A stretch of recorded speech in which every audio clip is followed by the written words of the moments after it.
In this video, I will show you how to use Perplexity AI to translate short technical text while ensuring specialized terminology remains accurate. I start by navigating to the Perplexity homepage and clicking on the main search bar to prepare my request. To get the best results for complex material, I am asking the AI to translate a technical paragraph about large language models into French, while ensuring that specific academic terms are handled correctly.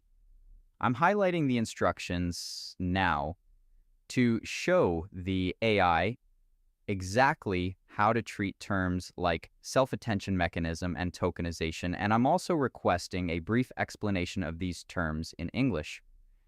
Once I click the arrow to process the prompt, the AI begins generating the response in real time. The AI successfully produces a professional French translation and provides clear English definitions for the technical terms used in the passage.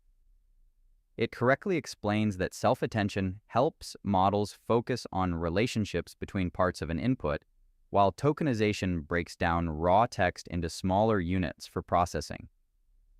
If you found this walkthrough helpful, please consider liking the video and subscribing for more quick tips and tutorials